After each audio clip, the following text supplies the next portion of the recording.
Imagínense un estadio lleno de gente.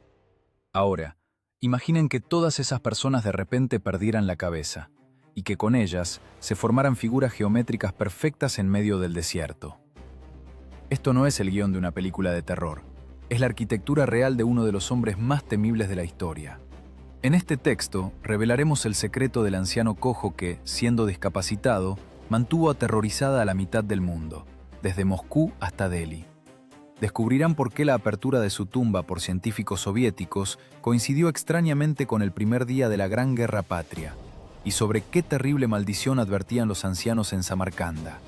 Les contaremos los escandalosos detalles de la humillación del gran sultán otomano, a quien este conquistador, según la leyenda, transportaba en una jaula como a una bestia, y obligaba a su esposa a servir en los banquetes completamente desnuda. ¿Cómo convirtió el genocidio en una economía planificada, donde cada soldado estaba obligado a entregar una cuota de cabezas cortadas? ¿Y por qué su propio nieto, un gran científico, fue decapitado por orden de su propio hijo? Sigan leyendo hasta el final para entender cómo el hombre que construía jardines paradisíacos creó un infierno en la tierra, y por qué su imperio desapareció instantáneamente, como un charco de sangre bajo el sol abrasador. Imaginen ese olor. No el olor a quemado que ya se ha impregnado en las paredes y la ropa, sino un olor dulzón y nauseabundo que flota sobre las ruinas de la ciudad más grande del Islam. Julio, año 1401. Bagdad. El calor aquí es tal que parece derretir el aire mismo, pero el silencio que se cierne sobre la ciudad es aún más pesado. No se escuchan gritos, ya no hay nadie para gritar. Solo se escucha el zumbido monótono de millones de moscas y un golpeteo seco. Son huesos golpeando contra huesos. Los albañiles de Timur trabajan sin descanso, pero en lugar de ladrillos, tienen cabezas humanas en sus manos. Miren esto con sus propios ojos, no aparten la mirada.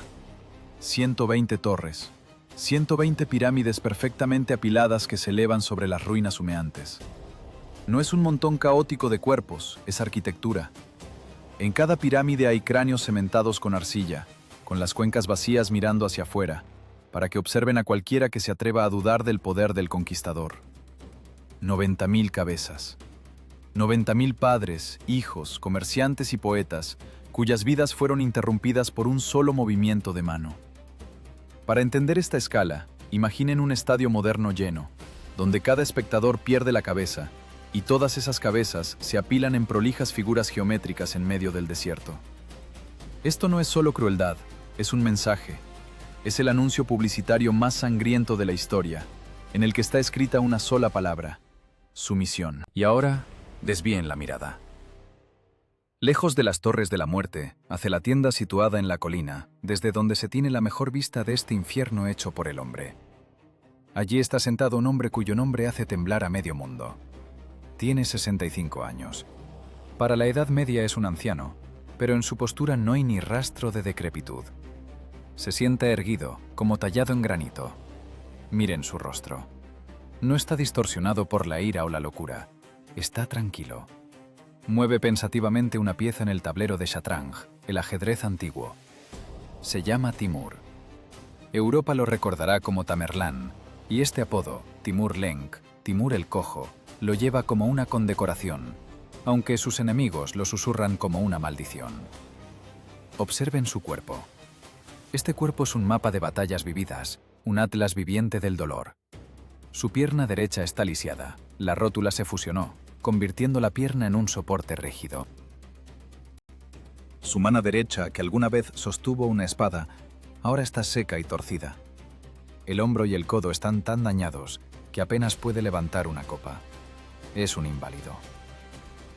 Según todas las leyes de la naturaleza y de la estepa, debería haber muerto hace 40 años en alguna zanja, olvidado y pisoteado. Pero este inválido tiene el continente agarrado por el cuello. ¿Cuál es su secreto? ¿Por qué cientos de miles siguen a este anciano cojo, listos para morir a su primera palabra? Olviden la imagen del bárbaro salvaje que destruye la civilización con un garrote. Eso es una mentira conveniente para los vencidos. Timur es un intelectual. Mientras sus soldados lavan la sangre de sus espadas en las aguas del Tigris, él mantiene disputas teológicas con los imanes supervivientes, cita el Corán de memoria y discute los matices de la poesía persa. Habla turco, persa y mongol. Conoce la historia mejor que quienes la escriben. Juega al ajedrez no solo en el tablero, sino en el mapa de Eurasia, moviendo ejércitos tan fácilmente como peones. Es precisamente este contraste lo que genera el verdadero terror. Si fuera un loco, se le podría entender, pero es absoluta y aterradoramente cuerdo. Las pirámides de cráneos en Bagdad no son un estallido de ira, son un cálculo matemático frío, economía del terror. Él sabe que si masacra una ciudad de tal manera que las leyendas sobre ello gelen la sangre, las siguientes 10 ciudades abrirán sus puertas por sí mismas. El miedo es un recurso, y Timur lo extrae más eficazmente que nadie antes que él. No construye un estado en el sentido tradicional, no escribe leyes como Gengis Khan. Crea un culto a la fuerza, donde él es la única deidad. Soy el azote de Dios, dicen que se llamaba a sí mismo. Pero eso es hipocresía. El azote de Dios no construye mausoleos de tal belleza que eclipsan el cielo. Timur es una paradoja. Con una mano convierte oasis florecientes en desiertos donde solo aúllan los chacales, y con la otra reúne a los mejores maestros del mundo en Samarcanda para crear un paraíso en la tierra. Ama el arte, ama la belleza. Simplemente el precio de esa belleza no le importa, incluso si ese precio son 90.000 cabezas en Bagdad. Los historiadores discutirán durante siglos, ¿es un genio o un carnicero? ¿El salvador de Europa del yugo otomano o un demonio que retrasó el desarrollo de Oriente siglos atrás? Pero estando aquí, bajo el sol abrasador de Irak, inhalando el olor a descomposición, es difícil pensar en la grandeza. Solo ves un mecanismo de destrucción puesto en marcha por la voluntad de un solo hombre. Un hombre que mataba no porque debiera, sino porque podía. Su imperio no se sostiene en la burocracia, sino en el movimiento constante. Detenerse es para él como la muerte. Mientras los caballos galopan, mientras corre la sangre, mientras crecen las montañas de cráneos, él está vivo. Se alimenta de esta energía de desintegración. Pero, ¿de dónde salió esta sed de poder infinita e insaciable? ¿Cómo el hijo de un pequeño señor, sin derecho al trono, se convirtió en un gobernante cuya sombra cubrió el mundo desde Delhi hasta Moscú?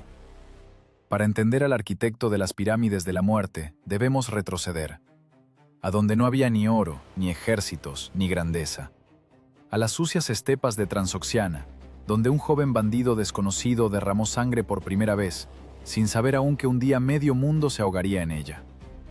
Al valle cerca de la ciudad de Kesh, la ciudad verde de Kesh, mediados del siglo XIV. Olviden el mármol y el oro que vieron en Bagdad. Aquí, en las estribaciones, huele a estiércol, sudor y vino barato. Es un mundo donde la vida humana vale menos que un buen caballo, y es aquí donde comienza el camino del hombre que un día pondrá este mundo de rodillas. Pero por ahora no es nadie. Simplemente el hijo de un jefe local de la tribu Barlas. Se llama Timur y es un ladrón. No un vengador noble, no un héroe de baladas, sino un ladrón de ganado calculador y audaz. Imaginen esta escena. Un grupo de jinetes arrea ovejas ajenas a través de la estepa polvorienta. A la cabeza va un joven alto, de hombros anchos, con ojos ardientes. Se ríe. Para él es un juego, adrenalina. Es carismático como el diablo. La gente se siente atraída por él no porque sea noble, sino porque con él siempre hay botín. Es generoso. Divide lo robado en partes iguales, quedándose solo con la gloria. Ya entonces entendía el principio fundamental del poder. La lealtad no se compra con miedo, sino con oro y éxito. Pero la suerte es una dama caprichosa, especialmente en las estepas de Sistán. Una incursión fallida lo cambia todo. No fue una gran batalla de dos imperios. Fue una escaramuza sucia con pastores que defendían sus rebaños. El silbido de las flechas. Un golpe. Otro golpe. Una flecha atraviesa el muslo derecho. Otra se clava en el hombro. Timur cae al polvo, retorciéndose de dolor. En ese momento la historia debería haber terminado. Un lobo herido no vive en la estepa. Lo rematan los suyos o se lo comen los ajenos. Pero él sobrevivió. Estuvo semanas con fiebre, balanceándose al borde de la locura y la muerte. Y cuando se levantó, ya era otro. Ya no existía aquel joven ágil que podía saltar a la silla de montar a pleno galope. apareció un lisiado cojo. La pierna derecha no se doblaba, el brazo derecho colgaba como un látigo. Los locales le vieron un apodo que debía ser una marca de vergüenza: Timur Lenk, Timur el Cojo. En Europa lo distorsionarán a Tamerlán. ¿Oyen cómo suena ese nombre? Hay un chirrido de metal en él. Para cualquier otro habitante de la estepa, la mutilación es una sentencia. ¿No puedes tensar un arco fuerte? Eres inútil. ¿No puedes controlar un caballo solo con las piernas? Eres hombre muerto. Sin embargo, Timur logra lo imposible. Convierte su debilidad en combustible. Si no puede ser el más fuerte físicamente, será el más astuto, el más cruel, el más inteligente. El dolor se convirtió en su compañero constante, ese que no le deja relajarse ni un segundo. Aprende a luchar con la mano izquierda. Desarrolla tácticas donde su participación personal en la refriega ya no es tan importante como la habilidad de mover regimientos. Cambia el caballo de guerra por el caballo de la política. Y aquí entra en escena el segundo jugador clave, Hussein. El emir Hussein, su hermano jurado, su mejor amigo y su peor enemigo. Es una tragedia clásica, digna de la pluma de Shakespeare, interpretada en los escenarios de Asia Central. Eran como dos leones jóvenes que decidieron dividir la manada. Hussein es noble, rico, tiene todo lo que Timur no tiene. Timur es audaz, popular entre las tropas y hambriento de poder. Hacen una alianza. Juntos derrocan a los gobernadores mongoles. Juntos capturan Samarcanda. Juntos comparten el trono. Timur incluso se casa con la hermana de Hussein, sellando la alianza con sangre. Pero en la estepa solo puede haber un líder. La amistad de dos depredadores siempre termina en pelea. Hussein comete un error fatal. Empieza a creer que Timur es su subordinado. Cobra impuestos al pueblo, construye palacios, disfruta del poder. Timur hace otra cosa. Reparte sus riquezas a los pobres, a los derviches y a los soldados rasos. Crea la imagen del emir justo. Susurra al oído de todos: Hussein es codicioso. Hussein olvidó las leyes de los ancestros. Hussein es un tirano. Teje la intriga tan finamente que cuando comienza la guerra abierta, el ejército de Hussein se derrite como la nieve en primavera. Los soldados simplemente se pasan al lado del cojo. Año 1370, Balj. Hussein está asediado en la ciudadela. Entiende que ha perdido y pide clemencia. Sale al encuentro de Timur, recordándole la vieja amistad, los juramentos de lealtad. Y Timur, mirando a los ojos a su hermano jurado, promete: no derramaré tu sangre. Y cumplió su palabra, formalmente. Timur era un maestro en encontrar lagunas en los juramentos. Realmente no derramó la sangre de Hussein, simplemente asintió a sus guardias, y estos estrangularon a Hussein con la cuerda de un arco. O, según otros relatos, permitieron que muriera bajo los cascos de los caballos, envuelto en una alfombra. La sangre no tocó la tierra, por lo tanto, el juramento no se rompió. Recuerden este momento. Es el estilo de Timur, el cumplimiento cínico de la letra de la ley con el total desprecio por su espíritu. Ese día entendió: la moral es un cuento para los débiles. Para los fuertes solo existe la conveniencia. Ahora es el gobernante único de Transoxiana. Samarcanda está a sus pies. Pero hay un problema que podría detener a cualquiera, pero no a él. Timur no es un gengisida. Por sus venas no corre la sangre de Gengis Khan. Según la Yasa, la gran ley de las estepas, solo un descendiente directo del conquistador del universo puede ser Khan. Timur es solo un emir, un jefe militar. Cualquier intento de sentarse en el trono lo convertirá en un usurpador a los ojos de todo el mundo mongol. La legitimidad en aquellos tiempos lo era todo. Sin la sangre correcta no eres nadie. ¿Qué hace Timur? Inventa un espectáculo político genial. Encuentra a un descendiente de Gengis Khan empobrecido y andrajoso llamado Siurgatmis. Lo lava, lo viste de seda y lo sienta en el trono. «Aquí está su Khan», dice Timur al pueblo. Siurgatmis se sienta en el trono, recibe embajadores, firma decretos. Pero todos saben, si el Khan quiere estornudar, primero pedirá permiso al emir Timur, que se sienta modestamente un escalón más abajo. Fue una pantalla brillante. Timur toma el título de Gurgan, yerno del Khan, casándose con la viuda de Hussein, que era una genghisida. Gobierna en nombre de una marioneta, poseyendo un poder absoluto, pero sin violar las leyes antiguas. Creó un sistema donde el trono es decoración y la espada es la única realidad. Samarcanda comienza a florecer. Aquí, al corazón de sus dominios, comienzan a fluir las riquezas. Pero a Timur le parece poco una ciudad, le parece poco una región. Sus ambiciones crecen junto con su ejército. Su mirada se dirige más allá del horizonte, hacia donde el cielo se funde con la estepa infinita, hacia donde gobierna la poderosa Horda de Oro. En ese momento, en las frías estepas de Dashti Kipchak, se desarrolla su propio drama. Un joven príncipe ambicioso y acorralado huye de sus perseguidores. Lo ha perdido todo: padre, ejército, esperanza. No tiene a dónde ir más que al sur, hacia el gran emir, cuya fama de generosidad y astucia ya resuena por toda Asia. El nombre de este fugitivo es Toktamish. Llega ante Timur descalzo y hambriento, suplicando ayuda. Y Timur, mirando a este joven, ve en él la herramienta ideal. Ve la llave del norte. Ve la oportunidad de someter la gran ruta de la seda. Timur recibe a Toktamish como a un hijo propio. Le regala armas, caballos, oro.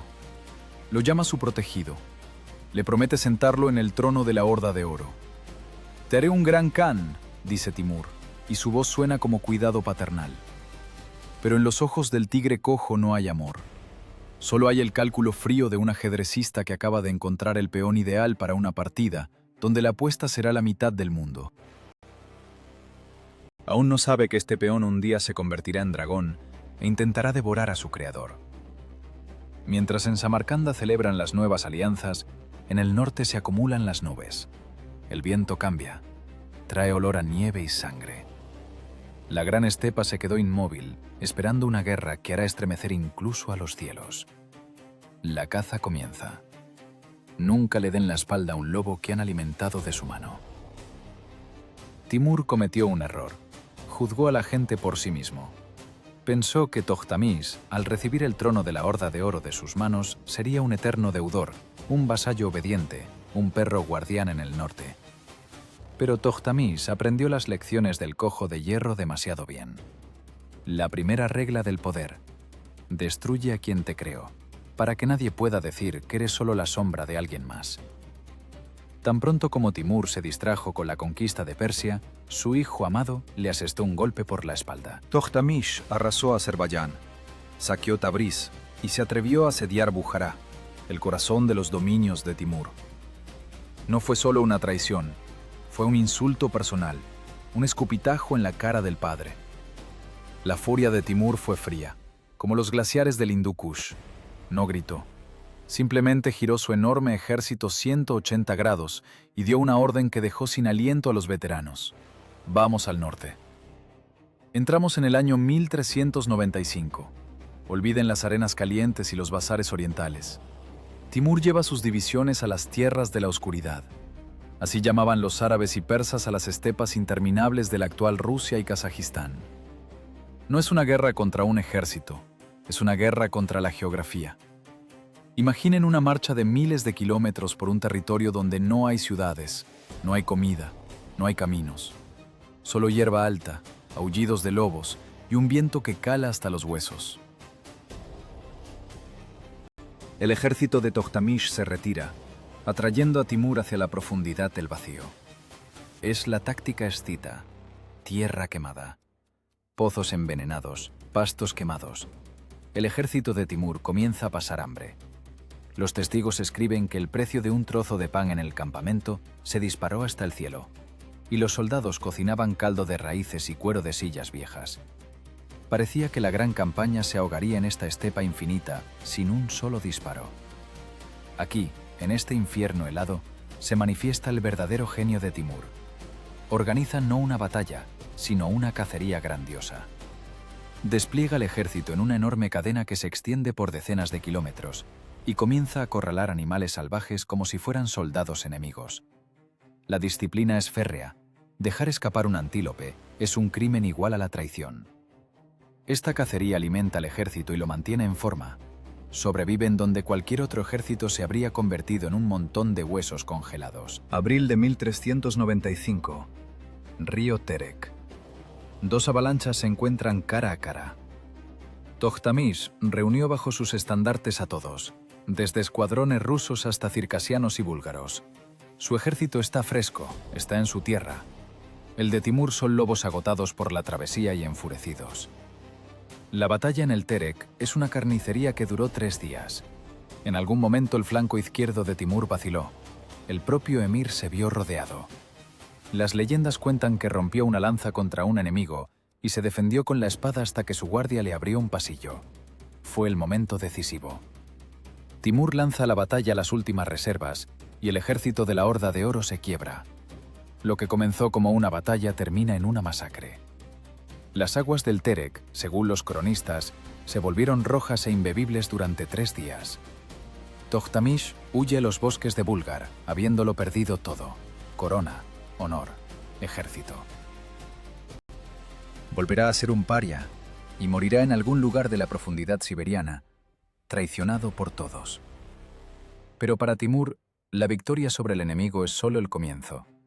No necesita simplemente vencer al Khan, necesita matar a la horda misma. Timur va hacia el norte, hacia el Volga. Su objetivo es Sarai Berke, la perla de la estepa, una de las ciudades más grandes del mundo en aquel tiempo. Es la capital de la Horda de Oro, encrucijada de rutas comerciales, ciudad de mezquitas, baños y palacios. Timur no planea saquearla, planea borrarla. La orden es simple: no dejar piedra sobre piedra. No es una metáfora.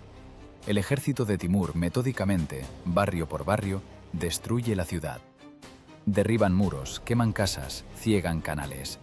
Los habitantes son llevados a la esclavitud o asesinados. La gran ciudad que prosperó durante un siglo desaparece de la faz de la tierra en unas pocas semanas. Los arqueólogos del siglo XX, excavando estos lugares, encontrarán solo una capa de cenizas y huesos rotos. Timur desvía el curso de los ríos para que el agua oculte el lugar mismo donde estaba la capital de su enemigo. ¿Para qué tanta crueldad? Es geopolítica a través del genocidio. Timur era pragmático hasta la médula. Al destruir Sarai Berke, Astrakán, Tana, la actual Azov, destruía la rama norte de la gran ruta de la seda. Las caravanas ya no podían ir por la estepa, se volvió demasiado peligroso y vacío. ¿Hacia dónde tuvieron que girar? Correcto, hacia el sur, a través de Persia, a través de los dominios de Timur, a través de sus aduanas. Literalmente redibujó el mapa económico de Eurasia con la espada. Obligó al dinero del mundo a fluir hacia Samarcanda, simplemente destruyendo la alternativa. La Horda de Oro recibió un golpe del que nunca se recuperó. Se desintegró en pedazos, abriendo el camino para el ascenso de Moscú. Sí, ironía de la historia. Precisamente el feroz Timur, sin quererlo, despejó el lugar para el nacimiento del reino ruso, destruyendo a su principal opresor. Ese año pasó con fuego por las tierras de la actual Ucrania. Llegó hasta Yelets, se detuvo en la frontera de los principados rusos y dio media vuelta. ¿Por qué no tomó Moscú? Los historiadores discuten hasta hoy. ¿El milagro del icono de la Madre de Dios de Vladimir? ¿O un cálculo frío que le sugirió que en las pobres tierras forestales no había nada que robar? Lo más probable es que simplemente cumpliera su misión. El norte estaba roto. La estepa se convirtió en un cementerio. El ejército regresa a casa, cargado con interminables caravanas de botín. Delante van miles de carretas con oro, pieles y esclavos. Detrás queda un desierto humeante del tamaño de un continente. Timur demostró al mundo: de él no se puede esconder ni tras muros ni tras distancias. Él es una fuerza de la naturaleza. Pero la naturaleza del poder es tal que no existe el vacío. Mientras Timur rompía la columna vertebral a la Horda de Oro en el norte, en el sur, en la aparentemente conquistada Persia, alguien decidió que el viejo león ya no volvería. Los príncipes locales levantaron la cabeza. Empezaron a encontrar a los recaudadores de impuestos de Timur en zanjas con la garganta cortada. La ciudad de Isfahán, perla de la cultura iraní, cerró sus puertas y se negó a pagar tributo, matando a la guarnición del conquistador. Pensaron que era un acto de libertad. No sabían que habían firmado su sentencia. que pasaría a la historia como la lección más terrible de crueldad burocrática. El león regresó y tenía hambre. La mirada de Timur se volvió hacia el sur, y en sus ojos ya no había la emoción del cazador. Solo había el brillo frío del verdugo que saca sus herramientas de la caja. Año 1387. Isfahán. La perla de Persia, ciudad de rosas, poetas y arquitectura exquisita. Aquí el aire huele a azafrán y perfumes caros, y no a sudor de caballo. Los habitantes de Isfahán son gente refinada, orgullosa, segura de que la belleza de su ciudad es capaz de ablandar el corazón de cualquier bárbaro. Cometieron un error fatal. Creyeron que con Timur se podía negociar como con un gobernante común. Cuando el ejército del Cojo de Hierro se acercó a los muros, la ciudad abrió las puertas. Parecía que la tormenta había pasado. Se fijó un rescate, entró una guarnición, comenzó el saqueo habitual y aburrido en el marco del impuesto de guerra. Pero por la noche ocurrió lo que convirtió la historia en una película de terror. En los callejones oscuros estalló una revuelta. La ira popular es algo terrible y sin sentido. Los habitantes, armados con cuchillos y piedras, atacaron a los soldados de Timur.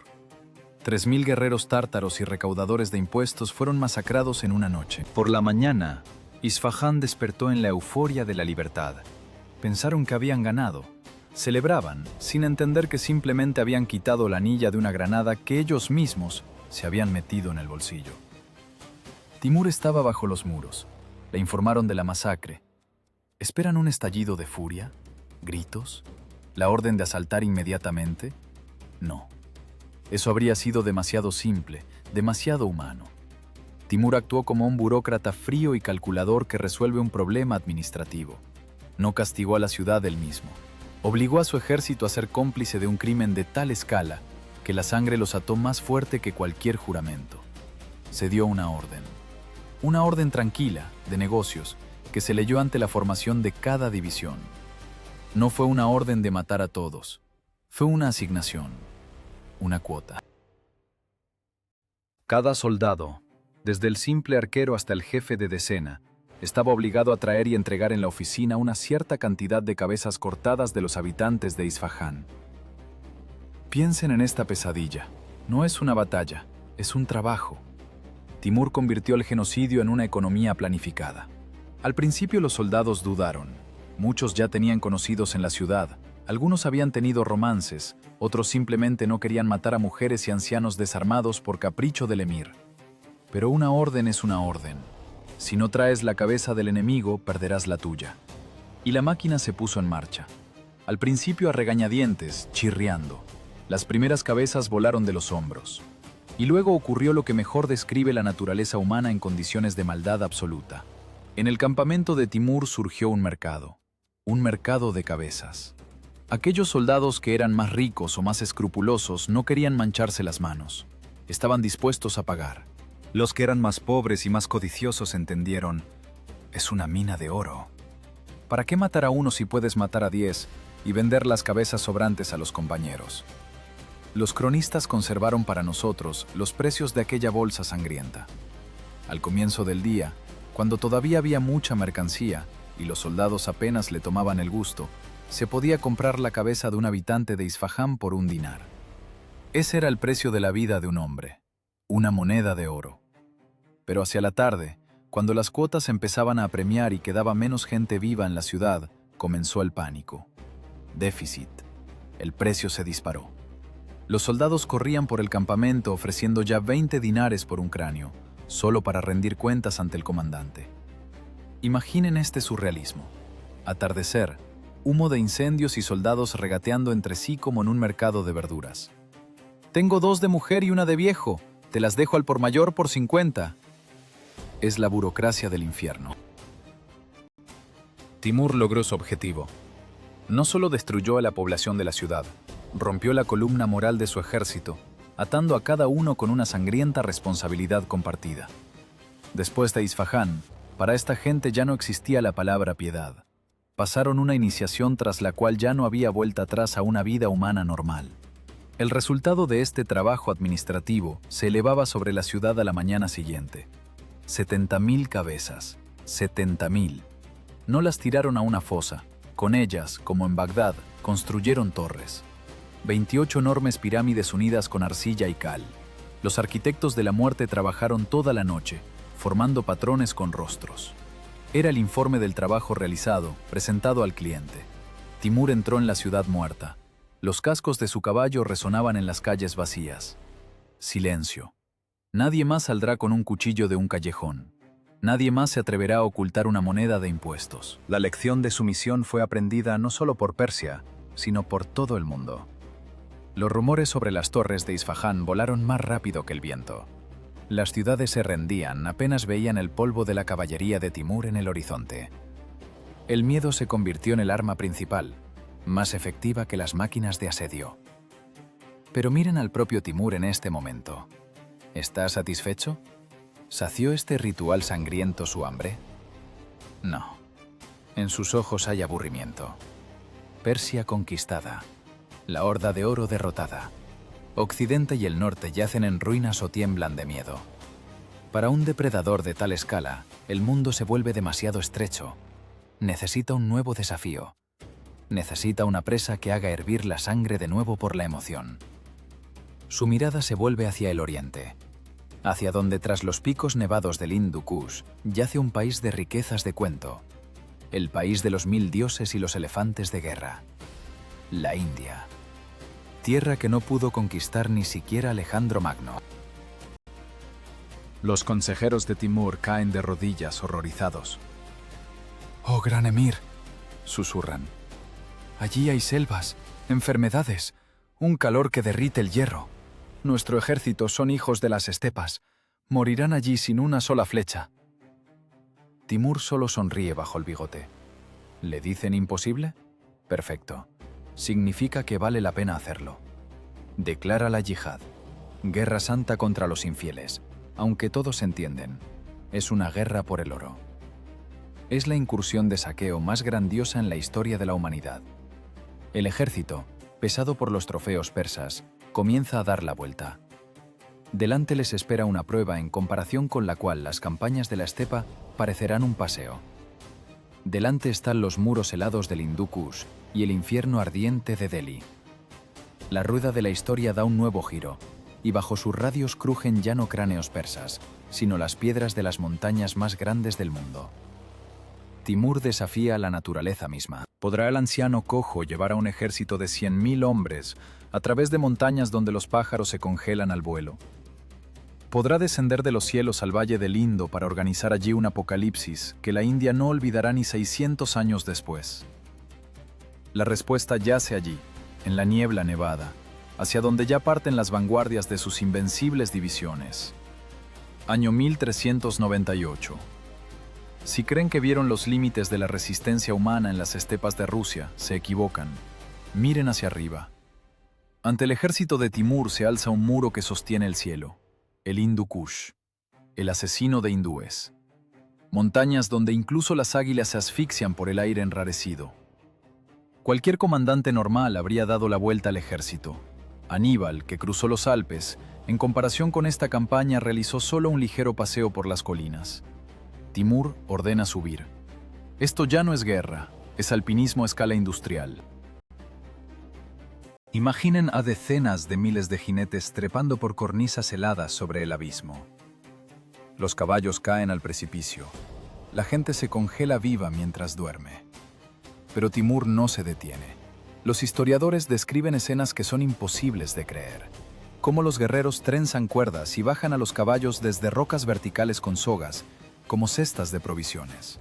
El propio cojo, incapaz de caminar debido a sus mutilaciones, ordena que lo lleven en camilla. Supera este infierno helado con pura fuerza de voluntad, arrastrando tras de sí a un enorme ejército como una locomotora. Descienden al Valle del Indo no como hombres, sino como demonios caídos de una tormenta de nieve. Hambrientos, furiosos, habiendo perdido el miedo a la muerte. La India los recibe con calor, humedad y una riqueza que marea. Pero antes de tomar el premio mayor, Delhi, Timur se enfrenta a un problema logístico cuya solución los hará estremecer. Durante la campaña, su ejército capturó una enorme cantidad de prisioneros, 100.000 personas. No son soldados, son equipaje vivo, artesanos, campesinos, mujeres, a quienes arrastraban con la esperanza de venderlos o usarlos como esclavos. Pero antes de la batalla decisiva por Delhi, corrió un rumor en el campamento de Timur.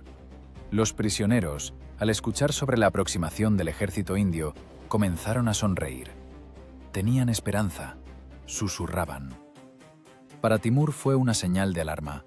¿Qué pasaría si durante la batalla estos 100.000 atacan por la espalda? ¿Dejar guardia? Imposible. Cada espada cuenta. ¿Soltarlos? Estúpido. Reforzarán el ejército enemigo. La decisión se tomó al instante. Una decisión fría y pragmática que hiela la sangre incluso 6 siglos después. Timur ordenó ejecutarlos a todos. 100.000 personas. Piensen en esta cifra. 100.000. Es la población de una gran ciudad medieval. No los mataron en combate. Los mataron en una hora, metódicamente, como ganado en el matadero. La orden afectaba a todos. Cada guerrero estaba obligado a matar con sus propias manos a sus esclavos. Si tenías 10 prisioneros, matabas a 10. La negativa se castigaba con la muerte del propio soldado. Incluso los escribas pacíficos y los mulás que acompañaban al ejército fueron obligados a tomar cuchillos para probar su lealtad. La tierra alrededor del campamento se empapó de rojo tanto que se convirtió en un pantano. Fue la limpieza preventiva más masiva de la historia. Timur destruyó 100.000 almas simplemente por si acaso. Habiendo aligerado las carretas y la conciencia, el ejército se acercó a Delhi. Aquí les esperaba una sorpresa para la que los habitantes de la estepa no estaban preparados. El sultán Mahmud sacó contra ellos su superarma: elefantes de guerra. 120 gigantes blindados, con puntas envenenadas en los colmillos. En sus espaldas iban arqueros, listos para rociar al enemigo con fuego. Para los caballos de Timur, que nunca habían visto tales monstruos, el solo olor de los elefantes era motivo de pánico. Los veteranos que habían marchado desde el Volga hasta el Éufrates vacilaron. Parecía que la táctica de la caballería ligera era impotente aquí. ¿Cómo detener un tanque vivo de 5 toneladas? Y de nuevo el genio de Timur despierta en el momento crítico. No entra en pánico. Inventa una innovación diabólica. Ordena reunir a todos los camellos, cargarlos con paja seca, empaparla con aceite y atar a los animales con cadenas. La batalla comienza. La tierra tiembla bajo el paso de los elefantes.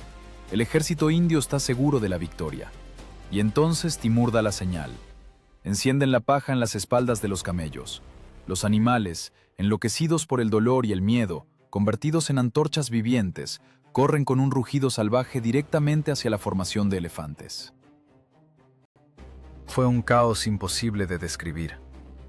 Los elefantes, al ver la avalancha de fuego que se les venía encima, entraron en locura. Dieron la vuelta y comenzaron a pisotear a sus propias tropas. Las torres con arqueros caían de sus espaldas como casas de juguete. Los gigantes blindados convertían a la infantería del sultán en carne picada. El ejército de Timur simplemente entró en esa brecha, rematando a los supervivientes. No fue una batalla, fue una paliza a bebés. El camino a Delhi estaba abierto. Lo que siguió después es difícil llamarlo saqueo. Fue un apocalipsis. La gran ciudad, que había acumulado tesoros durante siglos, fue entregada a la destrucción. 3 días de masacre. 3 días en los que las calles estuvieron tan llenas de cuerpos que era imposible caminar sin pisar un cadáver. Timur, como siempre, afirmó que no quería esto, que los soldados se salieron de control. Pero qué cosa más extraña. Los artesanos más valiosos, albañiles y joyeros, fueron cuidadosamente seleccionados y enviados bajo escolta a Samarcanda, incluso antes del inicio de la bacanal general. El caos estaba controlado. Delhi murió. Los cronistas escriben: durante 2 meses ningún pájaro movió un ala sobre la ciudad. No quedó nada vivo allí. Solo ruinas, cenizas y el hedor a cadáver. Timur sacó tanto oro y piedras preciosas que tuvieron que ser transportados en miles de carretas. Las riquezas legendarias de la India, con las que soñaron generaciones de conquistadores, ahora fluían como un río hacia la capital del tigre cojo. Destruyó una civilización para decorar su jardín. Abandonaba la India dejando tras de sí un cementerio del tamaño de un país. Tenía 63 años. Cualquier otro en su lugar se habría retirado a descansar, disfrutando de un lujo nunca visto. pero Timur no sabía detenerse. Mientras sus elefantes, cargados con oro indio, iban hacia el norte, los mensajeros ya le traían noticias del oeste. Allí, en las orillas del Bósforo, surgía una nueva fuerza: el Imperio Otomano. El sultán Bayezid el Rayo, conquistador de los Balcanes, terror de Europa, un hombre que se consideraba igual a Timur. Dos depredadores de tal magnitud no podían compartir un mismo planeta. El aire se volvió a electrificar. Se avecinaba no solo una guerra por territorio, se avecinaba un duelo de egos, una batalla que debía decidir el destino no solo de Oriente, sino de Occidente.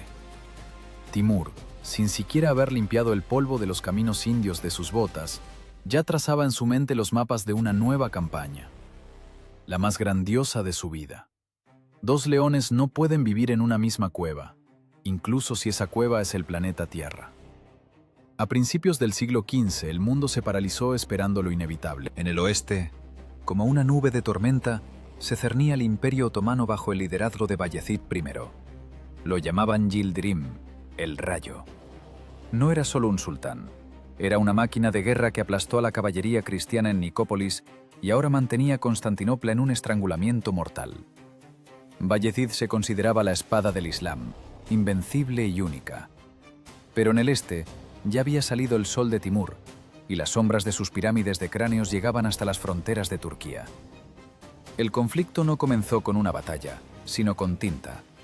La correspondencia entre Timur y Bayezid es un monumento único al intercambio de insultos medieval, una diplomacia de ofensas, donde cada palabra era más afilada que una daga. Timur escribía fría y arrogantemente, llamándose a sí mismo el azote del Todopoderoso, y a Bayezid solo un pequeño príncipe fronterizo. «No eres más que una hormiga que se le ocurrió luchar contra un elefante», decían sus mensajes. Bayezid, cuyo orgullo era del tamaño de su imperio, estallaba de furia. En la carta de respuesta cometió un error fatal. Insultó al harén de Timur. Escribió: «Si no vienes a luchar conmigo, que tus esposas sean 3 veces divorciadas de ti». En el mundo islámico de aquel tiempo, eso era peor que una declaración de guerra. Era un insulto personal e imborrable al honor masculino. Desde ese momento la diplomacia murió. Solo quedó la venganza. 20 de julio, año 1402. Llanura cerca de Ankara. Aquí se decidió el destino del mundo. Miren el mapa. Bayezid esperaba a Timur en las montañas, ocupando posiciones cómodas, bloqueando los pasos. Pensaba que el cojo iría de frente, como hacían los caballeros europeos. Pero Timur no era un caballero, era un ajedrecista. En lugar de un ataque frontal, realizó una maniobra de flanqueo demencial. Mientras los otomanos estaban en la emboscada, el ejército de Timur recorrió cientos de kilómetros por la estepa sin agua, rodeó al enemigo por la retaguardia y salió directo a Ankara, asediando la ciudad donde se guardaban las provisiones de Bayezid. El sultán estaba furioso. Tuvo que sacar al ejército de sus posiciones y hacerlo volver, bajo el calor, en el polvo, para salvar su capital. Fue una marcha de la muerte. Cuando los turcos agotados y deshidratados llegaron a la llanura de Ankara, les esperaba una sorpresa digna de un genio del mal. Timur no solo ocupó las mejores posiciones, les robó el agua. La única fuente de agua, el arroyo Kubuk, fue bloqueada por los ingenieros de Timur. Desviaron el cauce construyendo una presa río arriba. Imaginen el estado del soldado otomano. Has marchado una semana bajo el sol abrasador de Anatolia, ves frente a ti un río fresco, pero está a espaldas del enemigo, y en tus odres hay sequedad. Timur los obligó a luchar no contra un ejército, sino contra la fisiología. La sed mataba el espíritu de lucha más rápido que las flechas. La batalla comenzó por la mañana. De un lado 140.000 otomanos, del otro 160.000 guerreros de Timur. Fue el choque de las dos mejores máquinas militares de la época. Pero Timur tenía un as bajo la manga que Bayezid no sospechaba: inteligencia y espionaje. Meses antes de la batalla, los agentes de Timur se infiltraron en el campamento enemigo. Encontraron los eslabones débiles. Los tártaros de las tribus de Anatolia, a quienes Bayezid había obligado a entrar en su ejército, odiaban al sultán. Timur les prometió libertad y oro. En plena batalla, cuando la balanza oscilaba, ocurrió una traición de escala épica. 18.000 jinetes del flanco izquierdo otomano, los tártaros negros, de repente giraron sus caballos. No huyeron, atacaron a los suyos. Imaginen el horror en los ojos de Bayezid cuando una cuarta parte de su ejército comienza a masacrar a su propia infantería. El frente se derrumbó. Los únicos que permanecieron fieles al sultán hasta el final fueron, paradójicamente, los caballeros serbios bajo el mando de Esteban Lazarevich. Los cristianos lucharon por el sultán musulmán con más furia que sus correligionarios, abriendo pasillos en las filas enemigas, suplicando a Bayezid que se retirara. Pero el orgullo del rayo era más fuerte que la armadura, se negó a huir. «¡Yo no me retiro!», gritaba mientras el anillo alrededor de su guardia se cerraba. Hacia la tarde todo había terminado.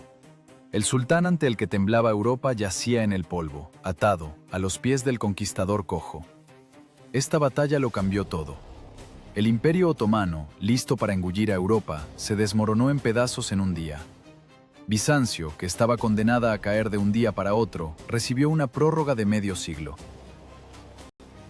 Timur, sin quererlo, se convirtió en el salvador del mundo cristiano. En París y Londres sonaban las campanas, alabando al lejano Salvador Tamerlán. No entendían que rezaban por un monstruo que simplemente decidió almorzar otro plato. Y luego comienza la leyenda de la que emana frío. Dicen que Timur metió a Bayezid en una jaula de hierro. Lo llevaba consigo por las ciudades de Asia como una bestia curiosa, como un trofeo vivo. Algunas crónicas afirman que durante los banquetes Timur usaba la espalda del sultán derrotado como reposapiés para subir al trono. La esposa de Bayezid, la princesa serbia Olivera, fue obligada a servir a los invitados en los banquetes desnuda, ante los ojos de su marido. Si es verdad o propaganda de los enemigos de Timur, es algo que se discute hasta hoy. Lo más probable es que la jaula fuera un palanquín enrejado en el que transportaban al prisionero noble, pero la esencia no cambia. La humillación fue total. Timur rompió a Bayezid no con torturas al cuerpo, sino con torturas al espíritu. El gran sultán vio cómo su imperio era desgarrado, cómo sus hijos comenzaban una pelea por el trono hábilmente alimentada por Timur, repartiendo permisos de gobierno a diestra y siniestra. Bayezid el Rayo se apagó. Murió en cautiverio solo 8 meses después de la batalla, en marzo de 1403. Algunos dicen que por veneno que tomó él mismo, escondido en un anillo. Otros dicen que de un infarto, al no soportar la vergüenza. Timur miró el cuerpo de su mayor enemigo sin regodeo. Para él era simplemente una partida terminada. El rey está derrotado, las piezas guardadas en la caja. Anatolia yacía en ruinas. Esmirna fue tomada por asalto a los caballeros hospitalarios en 2 semanas, aunque los otomanos no pudieron tomarla en 20 años, y las cabezas de los caballeros, lanzadas desde catapultas, fueron el último saludo de esta campaña. Parecería que ahora sí, todo ha terminado. Occidente derrotado, el norte destruido, el sur conquistado. Tiene casi 70 años. Los huesos duelen por las viejas heridas, la vista se debilita. Sería hora de calmarse, sentarse en los jardines de Samarcanda, escuchar el canto de los pájaros y esperar el encuentro con la eternidad. Pero Timur está hecho de otra manera. El descanso para él es veneno. La victoria sobre Bayezid no le trajo satisfacción, solo liberó espacio para un nuevo objetivo aún más loco. Su mirada se vuelve hacia donde sale el sol, hacia el único imperio que puede compararse con el suyo en grandeza, hacia China, hacia la dinastía Ming. Era un sueño que limitaba con el suicidio, cruzar miles de kilómetros a través de desiertos y montañas para luchar contra una civilización que poseía un ejército de millones.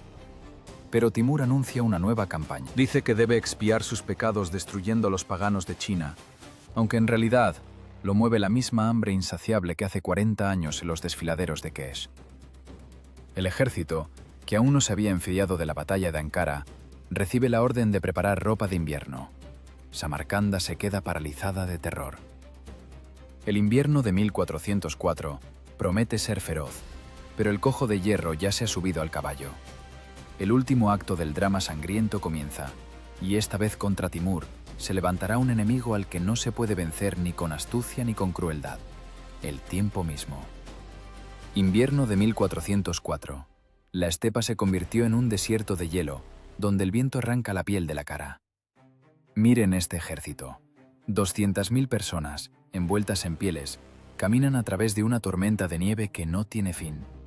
Van hacia el este. Su objetivo es China. No es solo una campaña militar, es un acto de locura, una rebelión contra la lógica misma. A la cabeza de esta avalancha que se congela, va un hombre al que tienen que llevar en camilla. Tiene casi 70 años. Timur ya no puede mantenerse en la silla. Su cuerpo es una ruina. Los ojos ciegos por cataratas apenas distinguen el camino. Las manos tiemblan. Las viejas heridas duelen con el clima de tal manera que rechina los dientes. Pero este anciano es más peligroso que cualquier Khan joven. Su voluntad arrastra al ejército hacia adelante, a través de montones de nieve en los que se hunden los caballos. ¿Para qué? ¿Para qué quiere China cuando ya tiene medio mundo? La respuesta es simple y terrible. No puede detenerse. Detenerse para él es la muerte. Debe moverse, debe matar, debe conquistar para callar la voz del tiempo que le susurra al oído que el fin está cerca. Declaró esta campaña como expiación, una guerra santa por la fe. Pero en los ojos de sus generales se lee el terror. Entienden, vamos a morir. Vamos a luchar no contra la dinastía Ming, sino contra el invierno, al que es imposible vencer con la espada. Otrar, febrero de 1405. Ciudad en la frontera de la estepa que se convirtió en la última parada del gran conquistador. El frío aquí es tal que los pájaros caen muertos en pleno vuelo. Timur se detiene aquí para esperar a que pasen las heladas más fuertes, pero el frío penetra no solo bajo las paredes de las tiendas, penetra en su sangre. El señor del mundo enferma. Al principio parece un resfriado común, pero la fiebre se enciende instantáneamente. Los médicos, temblando de miedo, aplican hielo a su pecho tratando de bajar la temperatura, pero es lo mismo que intentar apagar un volcán con un vaso de agua. Por primera vez en su vida, Timur se enfrenta a un enemigo al que no se puede sobornar, no se puede intimidar y no se puede decapitar. La muerte está sentada a su cabecera y no acepta sobornos. La escena en el dormitorio del emir recuerda al teatro del absurdo. Alrededor del anciano moribundo se reunieron personas que ayer comandaban ejércitos capaces de borrar civilizaciones de la faz de la tierra. Ahora están indefensos. Escuchan su respiración ronca y piensan con horror en una cosa. ¿Qué será de nosotros mañana? Timur, incluso en el delirio, continúa dando órdenes de avance. Exige informes sobre el aprovisionamiento, sobre el estado de los cruces. Se niega a creer que su cuerpo, esa fiel herramienta de guerra, se haya roto definitivamente. El 18 de febrero de 1405, el corazón que hacía latir al unísono millones de corazones desde Delhi hasta Damasco, se detuvo. Timur murió. Y aquí comienza el verdadero caos. ¿Qué hacer? Si el ejército se entera de que no hay líder, comenzará una revuelta. Las tribus se cortarán las gargantas unas a otras. La campaña china se convertirá en una guerra civil justo aquí, en el nevado Otrar. Los generales toman una decisión digna del propio Timur. Deciden mentir. La muerte se clasifica como secreto. El cuerpo del emir es embalsamado apresuradamente, cubriéndolo de almizcle y alcanfor para ocultar el olor a descomposición. Lo sientan en una litera cerrada, como si simplemente estuviera enfermo y no quisiera ver a nadie. Imaginen este cortejo, un cadáver a la cabeza del ejército. Los generales se acercan a la litera, fingen recibir órdenes, asienten al vacío y salen ante las tropas gritando: «¡El gran emir ordenó marchar!». Es un espectáculo al borde del abismo, pero es imposible jugar a esto por mucho tiempo. El olor a alcanfor es demasiado fuerte y el susurro de los sirvientes se extiende más rápido que la peste. La verdad sale a la luz. Y en ese mismo segundo, el gran imperio comienza a crujir por las costuras. La campaña china se cancela instantáneamente. Nadie quiere ir a morir a la nieve sin Timur. El ejército da media vuelta. Los nietos e hijos de Timur, que ayer juraban amor eterno, se lanzan a repartirse la herencia. Cada uno tira de la manta hacia su lado, desgarrando el imperio en jirones. Samarcanda, Herat, Tabriz. Ayer eran perlas de una misma corona, hoy son centros de estados enemigos. Llevan el cuerpo de Timur de regreso a Samarcanda, no como un triunfador, sino como una carga peligrosa. Los pasos están cubiertos de nieve. El camino a casa se convierte en una procesión sombría.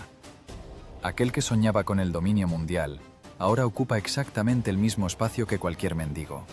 2 metros de caja de madera. Lo entierran en el mausoleo Gure Amir, tumba del emir. Esta obra maestra de la arquitectura con cúpula azul la construía para su nieto favorito, pero el destino dispuso otra cosa. Se acostó allí él mismo, a los pies de su mentor espiritual, Mir Sajid Baraka. Incluso después de la muerte quiso mostrar humildad, aunque en vida no inclinó la cabeza ante nadie.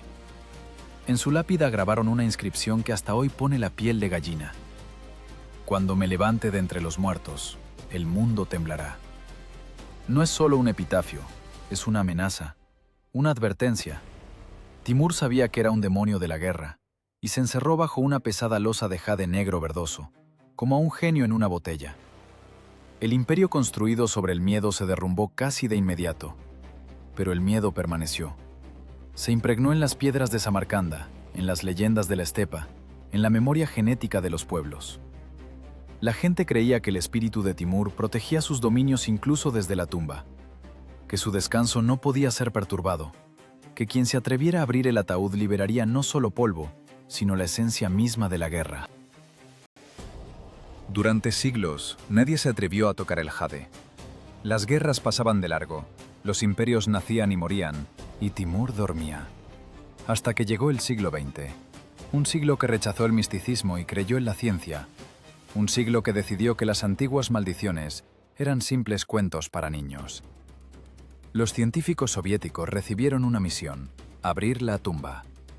Necesitaban reconstruir la apariencia de Timur, probar que es una figura histórica y no un mito. No sabían que estaban firmando la sentencia de millones. Iban a la cripta con herramientas y reflectores, sin escuchar el susurro de los ancianos en el bazar de Samarcanda. Y el susurro se hacía cada vez más fuerte. Se acercaba junio de 1941. La puerta al inframundo se preparaba para abrirse con la llave de la ciencia. Junio de 1941. Samarcanda. El calor es tal que se derrite el asfalto, pero en el mausoleo Gure Amir hace fresco. Aquí, a la morada de los muertos, irrumpe el siglo XX. No huele a incienso, sino a gasolina de generadores, a flashes de cámaras y a la arrogancia de la ciencia soviética. La expedición bajo la dirección del famoso antropólogo Mikhail Gerasimov llegó con un objetivo claro: abrir la tumba, sacar los huesos y reconstruir la verdadera apariencia de Timur. Para esta gente no hay misticismo, son materialistas, son hijos de la revolución que demolían iglesias y convertían mezquitas en almacenes. Para ellos Timur no es el azote de Dios, sino un objeto histórico, un conjunto de huesos que hay que medir, describir y poner en la estantería de un museo. Se ríen de las supersticiones locales. Les parece que una lámpara eléctrica colgada bajo la antigua cúpula disipará cualquier sombra del pasado. Pero Samarcanda es una ciudad donde el tiempo fluye de otra manera. Mientras los científicos instalan cabrestantes y gatos hidráulicos, al operador de la expedición, Malik Kayumov, se le acercan 3 ancianos. Sus rostros están surcados de arrugas como pergamino viejo. Están sentados en la casa de té junto al mausoleo y miran el ajetreo de los forasteros con horror. Uno de ellos llama a Kayumov y abre un libro viejo que se deshace en las manos. Señala con un dedo nudoso las líneas en árabe. «Mira, hijo», dice con voz temblorosa. «Aquí está escrito: quien abra la tumba de Timur liberará al espíritu de la guerra, y habrá una matanza como el mundo nunca ha visto». Kayumov, joven e impresionable, corre hacia Gerasimov. Le cuenta sobre los ancianos, sobre el libro, sobre la profecía. Gerasimov es un hombre de ciencia, escéptico hasta la médula. Escucha, sonríe y le da una palmada en el hombro al chico. Eso es folclore, Malik, cuentos de abuelas. Estamos aquí para hacer historia, no para temer a los fantasmas. Echan a los ancianos. Los trabajos continúan. 19 de junio. Abren las tumbas de los hijos de Timur. 20 de junio. Llega el turno de la losa principal. Jade verde oscuro.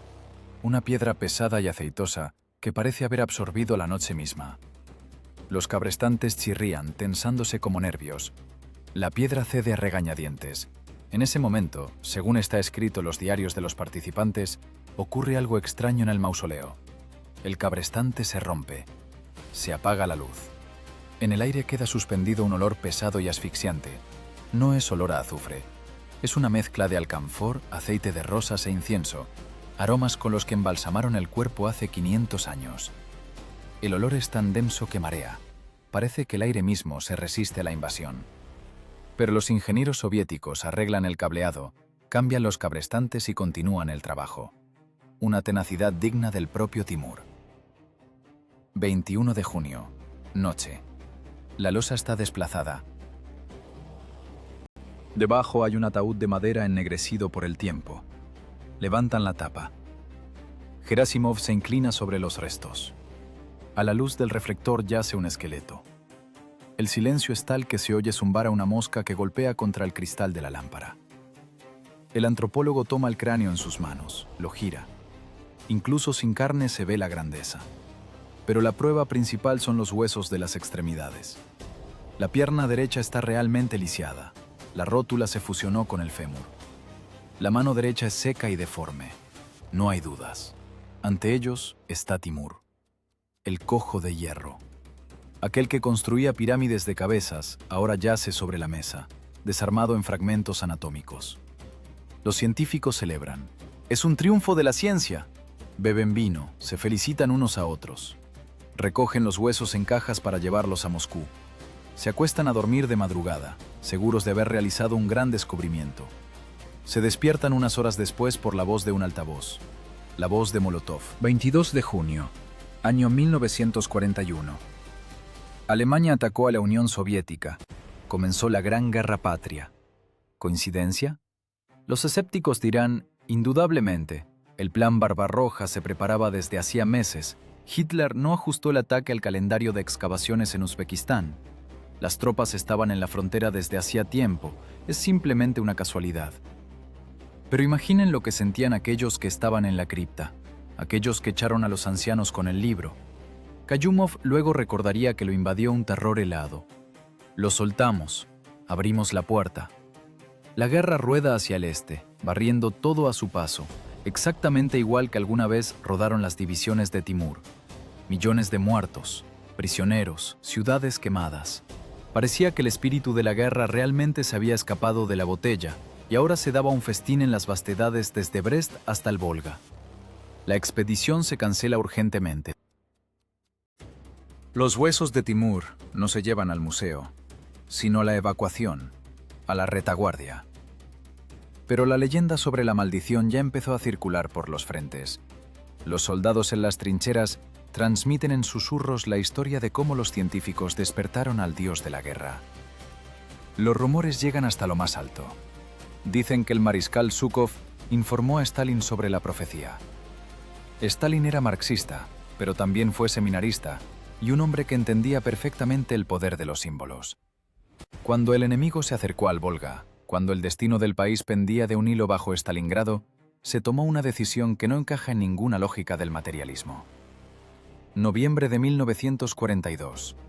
Un avión con los restos de Timur se eleva al cielo. Según una versión, da una vuelta sobre la línea del frente, como mostrándole a Tamerlán la nueva gran batalla.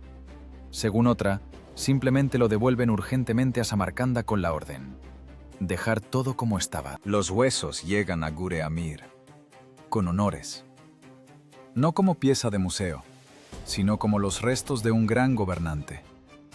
Los colocan de nuevo en el ataúd, cierran la tapa, devuelven la pesada losa de jade a su lugar. Timur recupera la paz.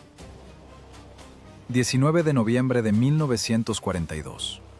Unos días después de que la tumba fuera cerrada. Las tropas soviéticas pasan a la contraofensiva bajo Stalingrado. Comienza la Operación Urano. La columna vertebral de la Wehrmacht está rota.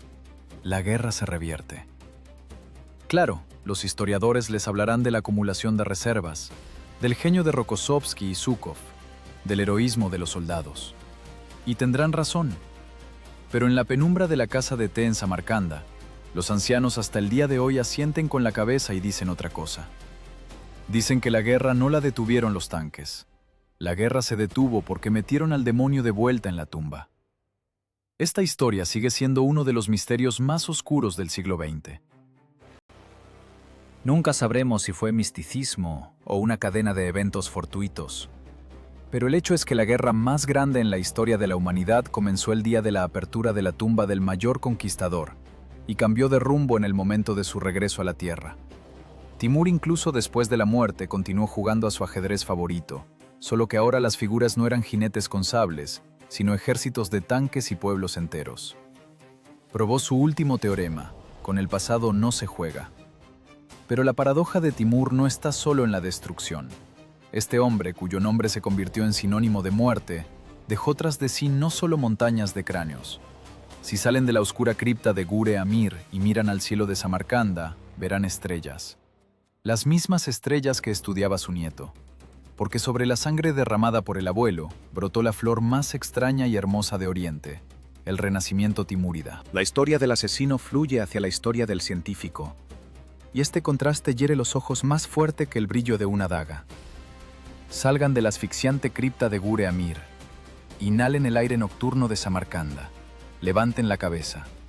Sobre ustedes está el mismo cielo que hace 6 siglos miraba a un hombre que intentaba expiar los pecados de su dinastía no con oraciones, sino con matemáticas. Entramos en el capítulo más extraño, trágico y hermoso de esta saga sangrienta. Es una paradoja que los historiadores no pueden explicar. ¿Cómo en un suelo empapado con millones de litros de sangre creció de repente la tierna y frágil flor de la Ilustración? A esto lo llaman el renacimiento timúrida. Suena como una broma cruel. El abuelo cortaba cabezas y el nieto cortaba viejos dogmas.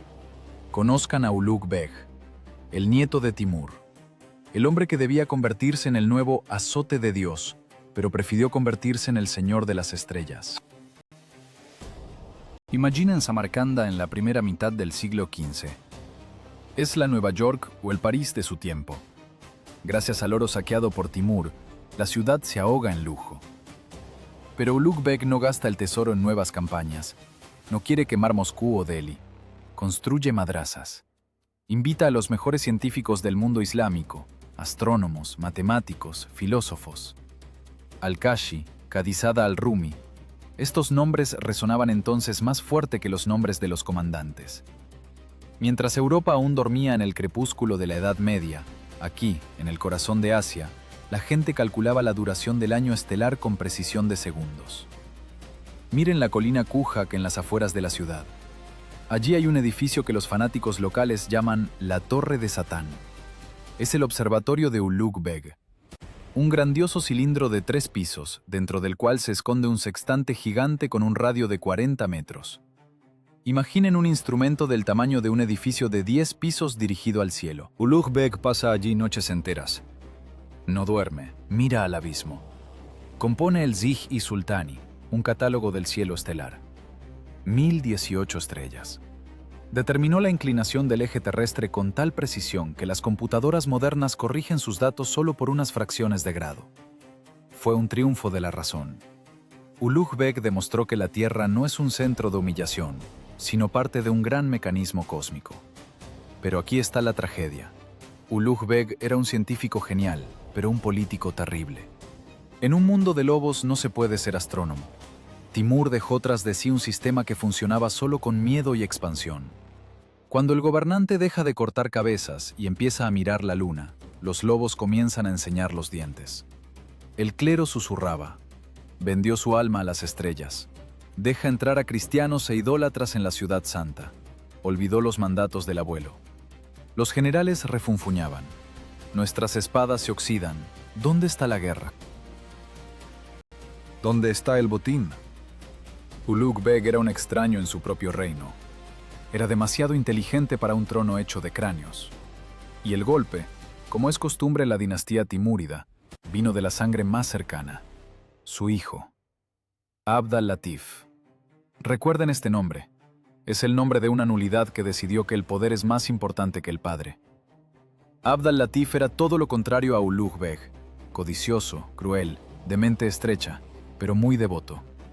La marioneta ideal para los derviches que soñaban con devolver los viejos buenos tiempos del terror. El hijo fue a la guerra contra el padre. Otoño de 1449. Batalla cerca de Samarcanda. El científico contra el fanático. Ulugh Beg perdió.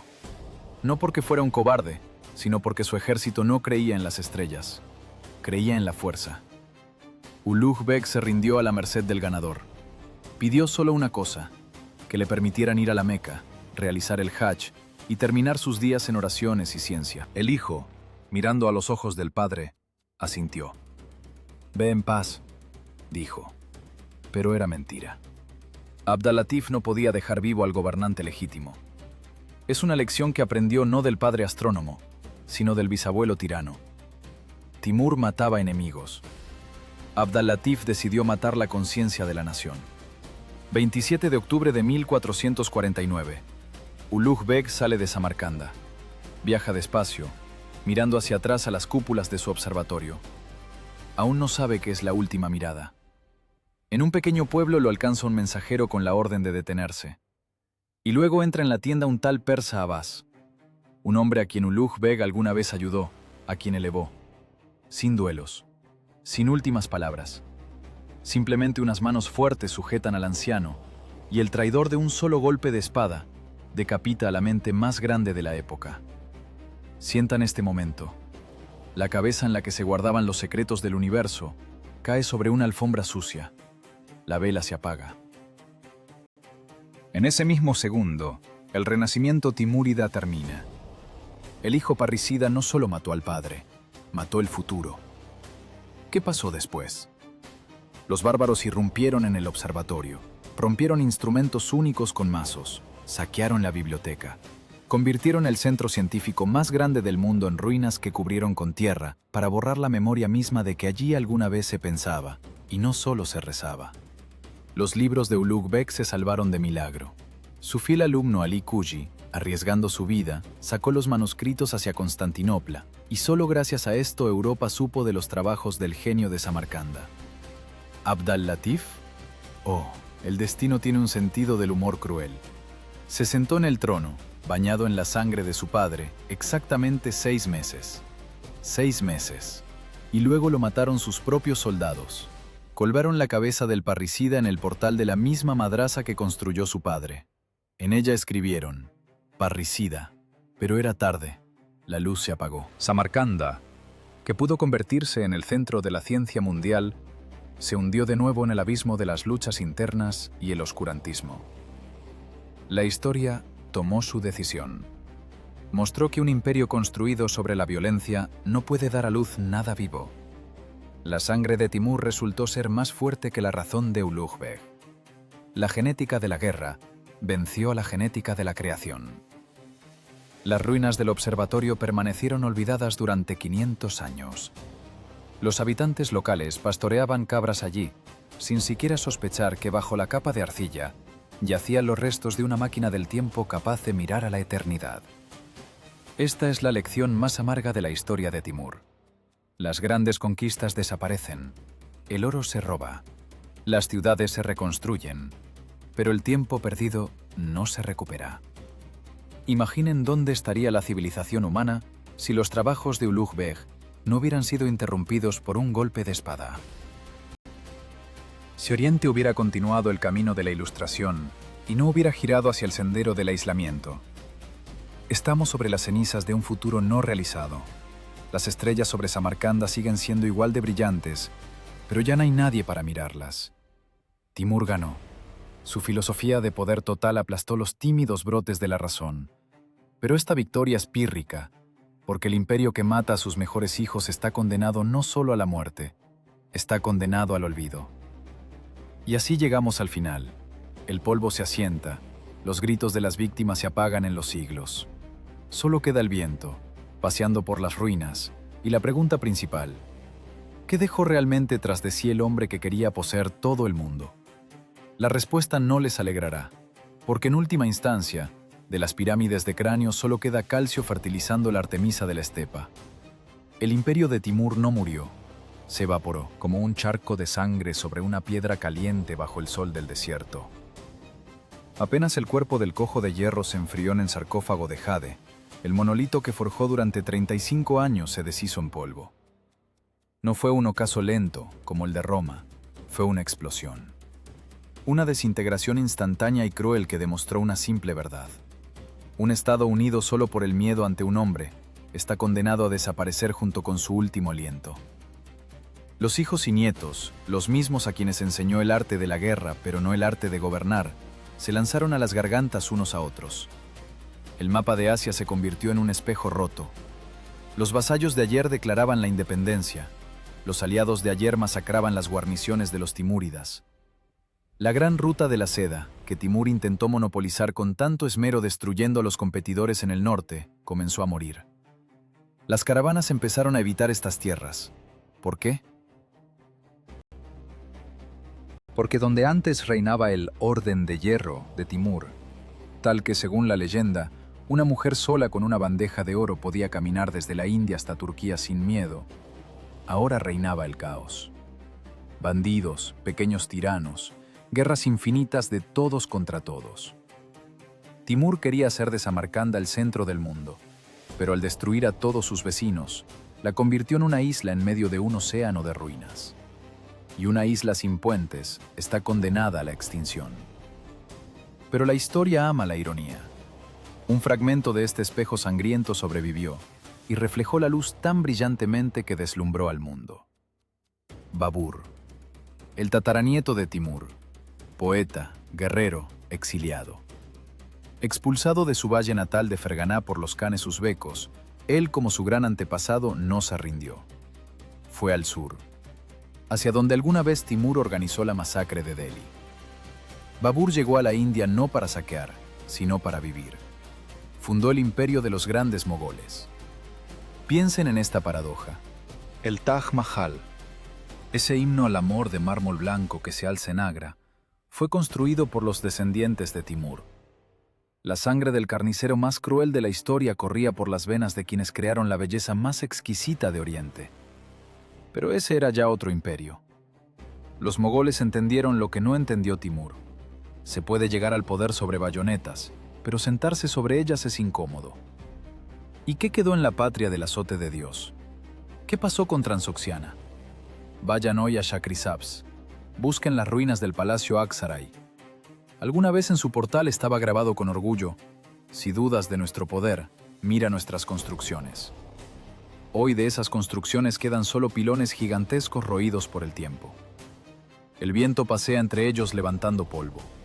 Este polvo es todo lo que queda de las ambiciones de poseer el universo. Timur construía para siglos, pero construía para sí mismo, no para la gente. Su arquitectura es arquitectura de intimidación. Debía aplastar al hombre, convertirlo en una hormiga. Y cuando la presión desapareció, la gente simplemente se fue, dejando a los colosos morir en soledad. Timur perdió su batalla principal, la batalla contra el olvido. Gengis Khan dejó tras de sí la yasa, la ley por la que la estepa vivió durante siglos. Napoleón dejó el código sobre el que se basa la jurisprudencia de Europa. Alejandro Magno dejó el helenismo que mezcló culturas. ¿Qué dejó Timur? ¿Montañas de cráneos? Hace tiempo se convirtieron en calcio y fertilizaron la Artemisa. ¿Ciudades saqueadas? ¿Se reconstruyeron o desaparecieron bajo las arenas? ¿Miedo? El miedo es un producto perecedero. Los nietos de quienes temblaban al sonido de su nombre ya componían cuentos sobre él, en los que era héroe o demonio, pero ya no una realidad. Fue un genio de la táctica, pero un estratega en bancarrota. Fue un virtuoso de la destrucción que creía sinceramente estar construyendo un gran futuro. Pero la verdad es que no se puede construir el paraíso habiendo convertido previamente todo alrededor en un infierno. Timur fue una fuerza de la naturaleza, un huracán, un tsunami. No juzgamos al huracán por las casas destruidas. Simplemente nos escondemos, esperamos, y luego salimos a limpiar los escombros. La humanidad gastó el siglo XV en limpiar los escombros dejados por Timur. Europa respiró libremente cuando la soga otomana se aflojó. Rusia comenzó a levantar la cabeza, liberándose de la presión de la horda a la que remató el cojo. Persia comenzó a curar sus heridas. China, que nunca vio los estandartes de Timur, continuó viviendo en su eternidad. El mundo digirió a Timur y escupió sus huesos. Hoy, Parados ante su tumba bajo la encantadora cúpula azul, sentimos una extraña mezcla de admiración y repulsión. Admiramos la fuerza de voluntad de un hombre que, siendo un lisiado, obligó al mundo a girar alrededor de su eje. Pero nos da náuseas el precio que pagó por ello. Timur es un recordatorio eterno para todos los que ansían el poder absoluto. Un recordatorio de que la grandeza, no fecundada por el humanismo, es estéril. Que se pueden ganar todas las batallas, pero perder la guerra contra la historia. Que las pirámides de cráneo se construyen más rápido que las universidades, pero también se desmoronan más rápido. Quiso ser el dios de la guerra, y lo fue. Pero el lugar de los dioses está en los mitos, no entre los hombres. Su tragedia es que fue demasiado grande para este mundo, pero demasiado cruel para que este mundo lo amara. Se quedó como un lobo solitario, aullando a la luna desde la cima de una montaña de huesos. Y en ese aullido no hay triunfo. En él solo hay un vacío infinito y helado. Miren sus manos. Imaginen que en ellas están los destinos de millones. ¿Podrían detenerse? ¿O la sed de poder es una enfermedad para la que no hay cura excepto la muerte? Timur no pudo, y la historia emitió su veredicto. Se convirtió en el arquitecto de ruinas, el mayor constructor de vacío del mundo. Y ahora háganse una pregunta, mirando a las cuencas vacías de la historia. ¿Vale la memoria de un gran conquistador la lágrima de un solo niño? O, como nos mostró Timur, la grandeza no se mide por la felicidad de los súbditos, sino por la altura de la torre hecha con sus cabezas. La respuesta a esta pregunta cada uno de nosotros debe encontrarla por sí mismo. De lo contrario, un nuevo Timur ya está ensillando su caballo en algún lugar de las estepas de nuestro futuro.